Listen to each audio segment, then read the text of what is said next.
अपनी माँ तो 9 महीने दूध पिलाती है, तो जन्म से लेकर के उम्र पूरी नहीं होती तब तक आदमी को दूध पिलाती रहती है, तो ये तो उम्र भर की माँ है। तो इसको कभी घर से बाहर नहीं निकालना चाहिए। हाथ पैर टूट जाए तो कोई अपनी माँ को थोड़ी निकाल के फेंकता है। तो इसलिए गाय की सेवा की महिमा है। गाय की सेवा तो भाग्य वाला ही कर सकता है। जितना हो सके गाय की सेवा करनी चाहिए। उद्देश्य यही है कि ये गीता से इनका परिचय हो जाए। क्यों? भगवत गीता का काम है मनुष्य का कल्याण करना। महाराज जो थे बड़े महान संत, उनका यही उद्देश्य था कि ज़्यादा से ज़्यादा लोगों का कल्याण कैसे हो। राम राम साहब, मैं मनीष थे देख रहे हो झलको बीकानेर। झलको बीकानेर में आप लोग घणो घणो स्वागत और अभिनंदन है। झलको बीकानेर पर अगर आप नया हो तो चैनल ने सब्सक्राइब करो और घंटी रे बेल आइकन ने जरूर प्रेस करो ताकि आने वाला सारो वीडियो री नोटिफिकेशन है जगी थाने मिलती रहे। तो आज मैं पहुंचे हाँ बीकानेर ले श्री मुरली मनोहर धोरा, जटे गौशाला भी है और बच्चों ने अच्छा अच्छा संस्कार, बच्चों ने गीता पाठ के बारे में और अटे कहीं है, कहीं व्यवस्था है, कहीं सुविधा है, कहीं रो उद्देश्य है, बात सब आपा बात आ महाराज जी सु जानकारी लेवाला, थाने इसु रूबरू करावाला, बिल्कुल सारी बात बतावाला। इरो बड़ो ही महत्व है। बीकानेर में वो बड़ो ही प्रसिद्ध है। गुरुदेव प्रणाम। मैं आया हाँ झलको बीकानेर सु। मैं अठरी बड़ी बड़ी बातें और बड़ा बड़ा महत्व सुने हैं, तो माने आप है इन सब रे बारे में, थारी गौशाला रे बारे में तो माने बताओ आप। प्रत्येक रविवार को लगभग इसमें है ना 450 बच्चे लगभग यहाँ पढ़ने के लिए, गीता अध्ययन करने के लिए आते हैं। तो वो कैसे आते हैं महाराज जी? जैसे आपके अपने बिस्तर पे आते हैं या आप कोई सुविधा देते हैं महाराज जी? उसमें क्या है कि बच्चों को हम निःशुल्क वाहन भेजते हैं, जिसमें लाने और ले जाने की सुविधा है। इसमें सारी 9 बजे से लगभग 12 बजे तक गीता क्लास चलती है। गीता के 18 अध्याय है। 18 अध्याय में 700 श्लोक है और प्रत्येक अध्याय पे बच्चों को पुरस्कार देते हैं। जी, आप वो आपके द्वारा दिए जाते हैं, मतलब दोहरे के द्वारा? जी, ये सारे पुरस्कार हमारे एक ट्रस्ट है, सत्संगी परिवार है, वो सब उन बच्चों को देते हैं।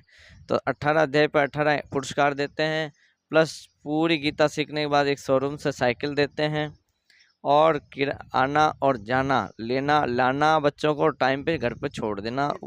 मतलब कितने घंटे यहाँ रोकते हो आप? कितने बजे बच्चों को 9 लाते से हो? लगभग 12 बजे तक, सुबह 9 से 12 बजे तक? केवल रविवार के दिन। और बच्चों को उस समय 2 घंटे में जो क्लास पूरी होती है, तो उसमें बच्चों को अल्पार भी हम लोग कराते हैं। वो भी आपकी तरफ से, मतलब वो आपके उस यहाँ ट्रस्ट की तरफ से? यहीं की दौरे की तरफ से बच्चों को अल्पार, जैसे नाश्ता आप लोग बोलते हैं, वो हम लोग कराते हैं। और 18 अध्याय जब बच्चे याद कर लेते हैं, तो उद्देश्य यही है कि ये गीता से इनका परिचय हो जाए। क्यों? भगवत गीता का काम है मनुष्य का कल्याण करना। महाराज जो थे बड़े महान संत, उनका यही उद्देश्य था कि ज़्यादा से ज़्यादा लोगों का कल्याण कैसे हो। तो ये भगवत गीता इसलिए सिखाते हैं कि बच्चों का कल्याण हो। आने वाली पीढ़ी जब आगे ये बढ़ेगी, जिन्होंने समझ लो 400 बच्चों ने गीता याद करी है, तो वो उसके बड़े होंगे तो अर्थ पे ध्यान देंगे, तो गीता से जुड़ जाएंगे। और गीता से जुड़ने के बाद क्या है कि उनकी जो पीढ़ी, बच्चे जो होंगे, उनको भी वो भगवान में लगाएंगे। तो गीता जो है याद कर लेता है, वो कभी नरकों में नहीं जाता।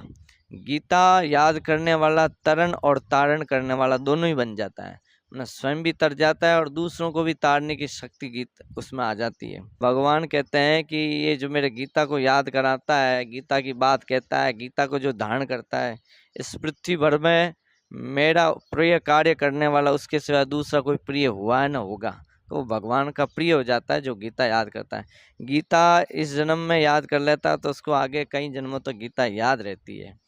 तो मनुष्य का स्वभाव साथ चलता है, शरीर उसका यहीं रह जाता है। शरीर इस जन्म में गीता याद करेगा तो उसका कल्याण होगा, मोक्ष होगा और वो आगे तक चलेगा। और गीता याद करने से जिस मोहल्ले में एक ही बालक अगर गीता तैयार कर ले तो वो पूरा मोहल्ला पवित्र हो जाता है। ये गीता की महिमा, क्योंकि भगवान की साक्षात वाणी है। तो ये आपको हमने गीता की जानकारी दी कि यहाँ प्रत्येक संडे को बच्चों को गीता पढ़ाते हैं। जब बच्चों को गीता पढ़ाते हैं तो उनको गीता पे से एक सरल गीता आती है, वो गीता की पुस्तक और उनको एक बैग, ये सब फ्री दिया जाता है। और गीता प्रेस से ही आरंभ में रामायण, भागवत आदि निकले हैं, इसलिए कल्याणकारी ग्रंथ हुए। अपने हिंदू धर्म में जितना प्रचार हिंदू धर्म का गीता प्रेस ने किया है, उतना किसी ने नहीं किया। तो ये कल्याणकारी पुस्तक इसमें मिलती है। ऐसा विचार था महाराज का कि ये जो पुस्तकें ये जो गीता प्रेस का प्रचार करता है, तो मैं उसका बड़ा आभारी हूँ। स्वामी जी श्रद्धेय स्वामी राम सुखदास जी महाराज कहते थे, इसलिए अपने ये मुरली मनोहर धोरा पर गीता प्रेस का शोरूम खुला हुआ है। इसकी पुस्तकों की इतनी महिमा के घर में पढ़ी पढ़ी कल्याण करती थी। कोई पढ़े तो बहुत अच्छा है, नहीं पढ़े तो भी कल्याण करती है। जैसे घर में लड्डू हो, पड़े पड़े रहते हो तो देखने से ही अच्छे लगते हैं, है ना, तो खाने पर क्या बात हो। ऐसी ये पुस्तकें घर में पढ़ी पढ़ी कल्याण करती है। मुरली मनोहर गौशाला है, जहाँ पे लगभग 4,500 गायें हैं। 4,500 गाय हैं। कौन सी नस्ल की, देसी नस्ल की? वो सब देशी नस्ल की गायें हैं। उसमें देशी के अलावा कोई नस्ल लेते ही नहीं है। अमेरिकन वगैरह जो ये हैं वो लेते ही नहीं है। देशी नस्ल की सारी गायें हैं। प्योर सुंदर गाय का दूध है। ऐसा इस गौशाला का दूध भी इतना सुंदर स्वादिष्ट है कि कहीं बाजार में मिलता नहीं है ऐसा स्वाद का दूध। तो बहुत सुंदर गौशाला है, महाराज जी की कृपा से। वो 4,000 गायों में से दूध उत्पादन होता होगा, उसका क्या करते हैं आप? उस सारी गायों का जो दूध निकलता है वो सब गांव में टोकन सिस्टम से बट जाता है।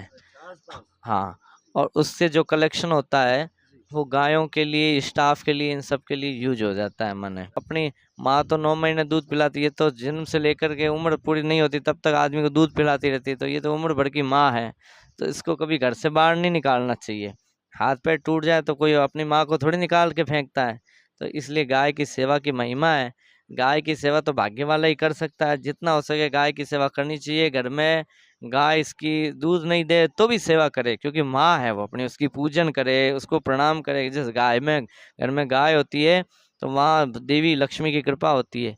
और अब जिन लोगों से नहीं होती है, जिनको महिमा ही नहीं है गाय की, क्या है, जो लोग ऐसे ही अब भाड़ लगती है गाय, वो क्या करें उन लोगों के लिए, तो वो गौशाला में दे सकते हैं। चलिए महाराज जी, बहुत बहुत धन्यवाद, आभार।